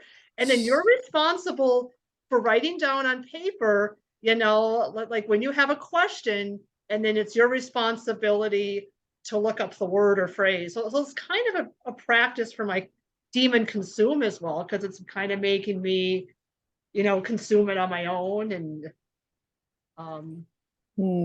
so that's probably my biggest hobby outside of typology is practicing Spanish and making sure I'm actually speaking it, because I think that's the more challenging part for me. It's easy to find stuff to read in Spanish and videos to watch, but finding people to speak it with is a little more challenging. Do you have like a SI schedule regimen that you have laid out? Well, I don't, for one reason is the people that I'm practicing with, their schedule is not so regular. And then in my work, I have a part-time position that's got like a regular schedule, but then I also do on-call work on the side, and that's not always as regular. So, but I try to do at least once a week, where I'm actually, I should say at least 1 hour a week, where I'm actually, practicing my speaking with somebody.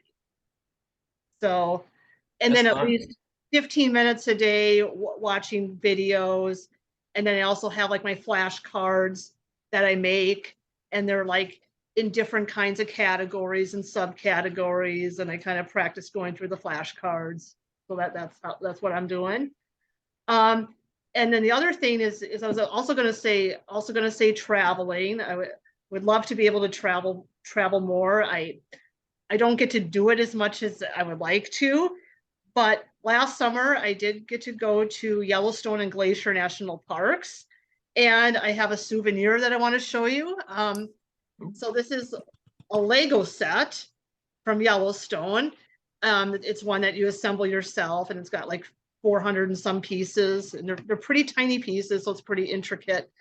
So it's a buffalo here, and then on this side is Old Faithful Geyser. Ooh. Yeah, I remember seeing your pictures. I was quite jealous. That was an awesome trip. Yeah, it was pretty epic. It was, and that's kind of on my bucket list, is to visit all the national parks in the United States. That's something that So you can get an SI tracking sheet going for that. get a tracking sheet. Yeah. My neighbor next door, he's a retired Delta airline pilot, and him and his wife travel all the time. And he was telling me he has a bucket list. What's like called, okay. Yeah, I can show you this too, really quick. Ooh. Can't wait to see. Yeah, it's coming. It's coming. Called Passport to Your Sense. National Parks, and you can get this at any of the national park locations. Oh wow. It also includes like national monuments as well, national historic sites, and when you go to like a national park or a national monument, you get a stamp, and you can stamp it. So I've been, and you can also buy stickers. So I've been collecting those. So. Ooh. That's I awesome. like stickers. Yes. So trivia question for you. What's the furthest national park from where you live? It's a U.S. national park. I would guess Gates of the Arctic, which is way in northern Alaska. Either that or one of the Hawaii parks, Hawaii volcanoes, or I remember the I other one, think, Kalalea or something like that. I'd have to, yeah, both of yeah. those would be. I think it's Samoa Islands. Oh, actually, yeah, you might be right about that. Yeah, and the reason why I'm cheating is because my neighbor I just referenced, he was telling me that it's his bucket list. He's like you, and Okay. he wants to go to all of them. And Yeah. he's Mhm. working it in. He's going to Singapore and doing a cruise that's going to Oh, involve the wow. Samoan Islands. Mm. Yeah. So Ooh. this is like example. So like Mesa Verde, I bought a sticker, and then there's like different stamps that you can get I as well. like all the tabs. And then they can and then it shows like the date you visited it. Yeah. So this particular book has tabs by region of the United States. So, what's your favorite national park so far? Oh God, that is so hard. Probably I would say Glacier, maybe Glacier. I mean the scenery was just so epic, and it just kind of had everything.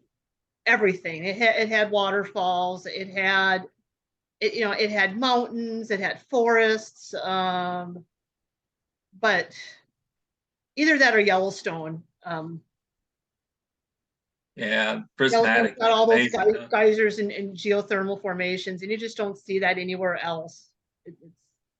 It's one of a kind. Yeah, the century's coming to me when you say Yellowstone because the prismatic colors, the The aqua prismatic colors. spring, yep. Right. But you know what else has hit me century wise right now, memory wise? The sulfur coming out of the ground and how The pungent it sulfur, was. Yep. yeah. Oh yeah. Walking along the boardwalk there and smelling that Yep. and seeing all the SL14 warnings not minus. to touch the water. It was a little hot. Okay. That's awesome. Yeah. Thank you. All right. Kim, did you want to go? Yep. You can can't tell feminine FI at the bottom. That's why I wanted to go last. So what I like. Oh Don't worry, God. we're judgment free. So I know, but I'm not. It's like her with learning Spanish. You don't correct anything. Right, Everything's good here. right. We're in the Okay, so family. like I have pretty nerdy hobbies. That's a thing about me. Like I as soon as I saw your Lego, I've loved Legos for a very long time. I still remember the very first one I built when I was 7 years old. It was a 540 something piece B-Wing fighter. And I remember the room that I built it in. It was in the entertainment room on the table on the, if you're staring this way, the top left corner of the room near the door to the patio. And I was asking my dad like every step, is this right? Is this accurate? Does this look good? Is this right? And then ever since I built that, like I have my own Lego room in my house. So every time like I build something, I buy like big sets for myself twice a year, my birthday and Christmas. And so it's like when I'm in my room with the door closed, it's like I'm there sometimes. So it could be 3 o'clock in the morning, and I'm like, I could be feeling physically exhausted. I'm like, no, but we gotta finish this, we gotta Huh. finish the booklet, or we gotta finish this section because like I can't until I physically like feel exhausted. It's like okay, then I'm oh, allowed I'm to the kind of same way. It's like once I start like something with yeah, Legos or puzzle, like don't get me started on a jigsaw puzzle because I get obsessed. I yes, feel like I gotta finish. Like, just one more piece, just one yes, more piece, yes, same and then way I'm like sitting puzzles, there for like 4 hours straight, and I'm like my neck is getting stiff, and I'm like, okay. right, You gotta right, finish it, huh?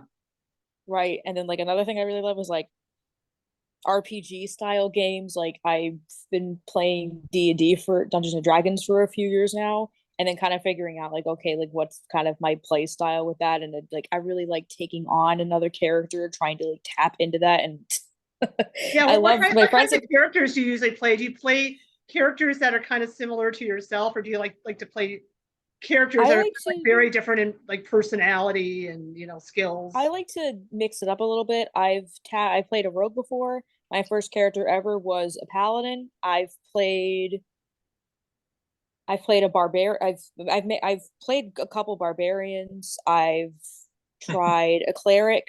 Um, I want to try a range. Oh, I played a druid before, so I'm down to trying anything. I feel most at home playing a barbarian because you know, I like to hit things with an axe.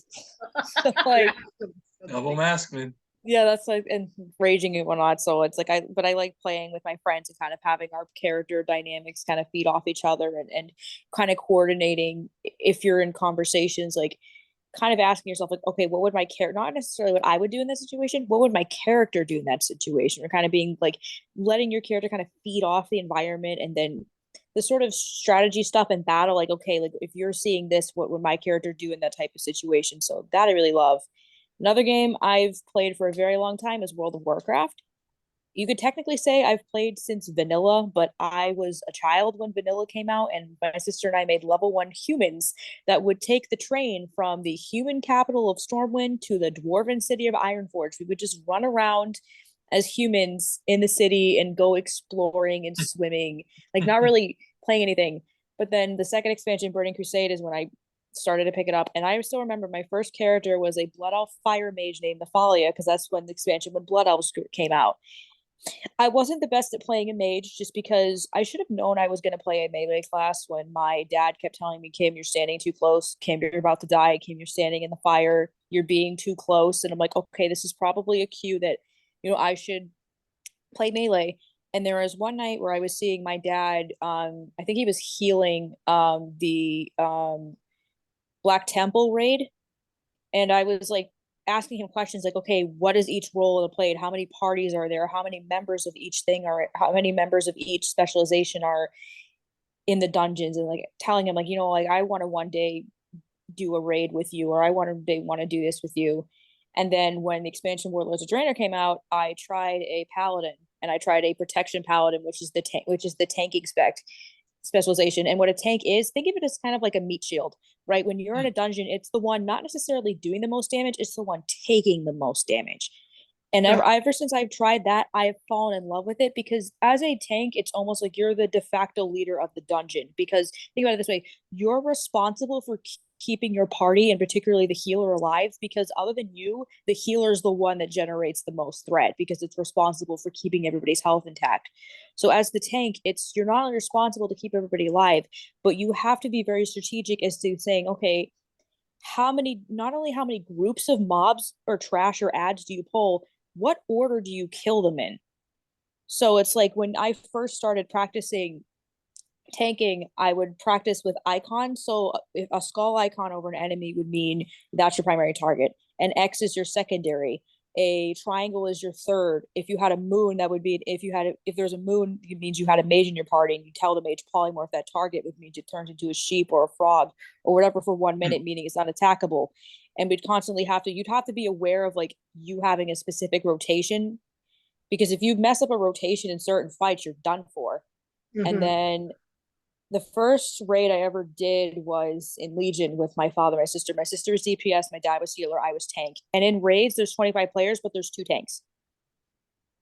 So you have to coordinate with the other person. And one of the fights in the Nighthold raid had, most of the raids that you play in as a tank involves a taunt mechanic. So it was a fight where if you had 10 stacks of like a time speed up ability, you would explode and die instantly. And so after 6 to 7 stacks, the other tank would have to taunt, so your stacks could lower back to 0. And so by the time their stacks would be 6 or 7, you'd be back at 0. So you'd kind of have to alternate with the other tank and be like, okay, you need to communicate to me when you're at 6 or 7, and I need to communicate to you when I'm at 6 or 7, because if one of us screws up and blows up, the raid wipes. Mm-hmm. Because both tanks are going to blow up. And it's like I like the mechanics of learning how to coordinate with other players, how to pull things, what needs to be stunned, what needs to be interrupted. And like, I'm very hard on myself if I mess up, or if I do something that I think causes the group to wipe in situations, because I take it hard myself, because it's like, as a tank, it's like I need to come in there with the most amount of knowledge. I can't just walk in there and not know what I'm doing, because I'm the one responsible for pulling it. I'm the one responsible for the order of which things are pulled to. So that sort of stuff of it, I kind love. Of interesting, yeah, how that even carries over to just leisure activities and gaming, and types coming out there. Yeah. Just a tad of tracking and ordering this entry there. Mm-hmm. Just a tad, huh?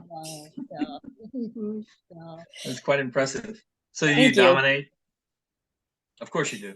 It's You're 8, so Enneagram, Yeah, you're, ESTJ, yeah. it's Judge hard to Kim, like Tank. it's like hard to like taking everything together. It's like kind of hard to like, okay, yeah, you can't escape the spotlight, or you can't escape not necessarily being at the center of things, but like you can't escape being the most powerful, seemingly powerful person in the room. Like I can't escape that. Even if I wanted to, it's like, yeah, I have too many things that are just masculine ST blast at the top. 8, sleep last, double masculine. It's like all those things are just me, just oh yeah. Because sometimes when I dungeon with my sister, like sometimes with my sister, she'd be like, "Hey, remember this?" I'm like, "Dude, I've done this 100 times. You don't need to tell me. Like it's already in my head. Like I've got it. Somehow you Like pull it I've got off, it, and dude." you're likable and Yeah. fun and lighthearted at the same time. But Yeah. we know Tank's ready to blow up if she has to, right? Yes, very much Cool. so. That's fun. That is. Well, those Yeah. are really good examples. A Yeah. lot of Thanks for SI, sharing. a lot of Yeah. SI in the hobby world, right? Yes. It matters everywhere. I mean, everybody does everything, but I guess there's certainly some highlights of the 3 Mhm. contexts we talked about there. Academics, work, and hobby/life. So a lot of good insight, a lot of fun. Thank Okay. you. I always have fun talking. Yeah, I do too. I love doing these interviews and just bringing on different guests and hearing the different perspectives, and it's great. It's great. Oh my Well, God, it's three so black. addictive. It's so addictive. Like every time someone's like, "Hey, I'm thinking of doing an interview. Do you want to?" Yes. And that is the play. You don't even have to think Just about it. You just say yes, just yes, yes, of course. all you have to do to get me to talk is to breathe in my direction. If you breathe like you breathe at me and it's like everybody else is just taking their first foot off the starting line, I'm already gone. You Yeah, breathe in my direction, it going. flows out of you very naturally. With 3 blasters here, I think we did a good job of not stomping on each other too bad. We did. We did. Let's applaud ourselves. Yay. Yay, blasters. Yeah, amiable blasters. Yeah. Well, does anybody have any final thoughts? No, I'm good. I think it was a lot of fun. I do Hopefully a too. lot of insight for whoever watches us.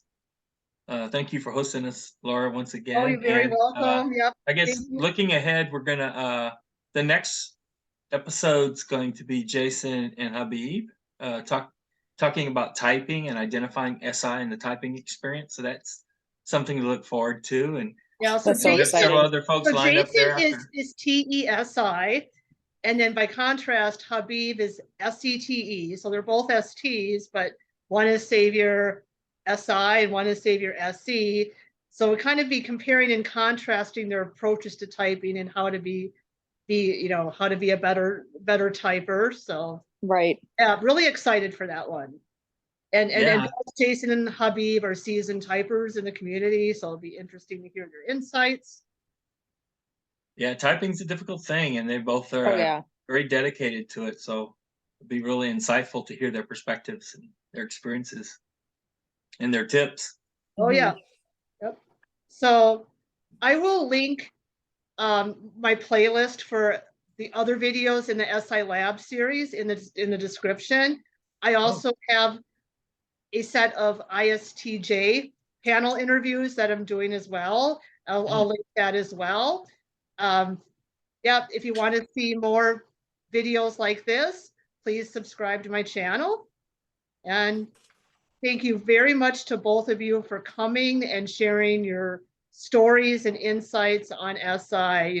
Your type just really comes out, and you have really good examples of how SI and TE play out in everyday life, and it's not just the boring, military stereotype. Yeah, It's a lot of fun. they're so tight at the hip. It's not even Mhm. funny. You almost can't even isolate it down. It's like it's different molecules, Right. blended together, and they work together. It really is. And that's why we're blessed. Right. They're blended I together. I thank you both so much for even inviting me to this series. I think it's amazing what you guys are doing, bringing a function that I don't think is either talked about enough or understood enough to light, and showing how different types of people, where their SI is, like how feminine, masculine, activated, not activated it is. It was an honor even just being invited by Oh, you guys, yeah. Yeah, and that's kind of having the me purpose speak of, to of, all of of my, you. my channel, is to kind of, increase the awareness of SI, because there's just not a lot of like typology channels that really, get into SI, and when they do, it's kind of very more MBTI-ish and more surface level, and I'm Yeah, yeah, Kim. Well, there's a kind of there's a hoping to break handful. some of the stereotypes, and just Yeah. show people the diversity of people, that Well, we break them, but then also affirm a few, and it's just a balance Mhm. of the honest balance. It's discussion of kind how of we like see It it. is. yep, there's a Uh, lot of commonalities, but then there's also a lot of differences as well. yeah, yeah. And Kim, there's several handful of must-have guests, and you were certainly on that list Oh, for thank sure. you. Thank you. This series, and I don't know. I think we'll probably do somewhere between 7 to 10 of them, and then probably collate them into one blog or something. Mm. And it's just because SI, like I said, I was shocked that I have it, but now in retrospect, by this definition and by this system, it's abundantly obvious to me, Mhm. and it is in your guys' case too. And for folks that are joining the community as time moves on, if we are blessed to have SI and we can offer it as examples, it'd be great to put that out there, and maybe it'll short circuit somebody's journey to learning what it is and how to use it and how to work on it. So a lot of fun. A lot of fun. Once again, yep, thank you very much. All right. All right. Thank you both Bye, so y'all. much. This was Yeah. fun. Bye, everyone. Chilling Bye. up my face from all this sun.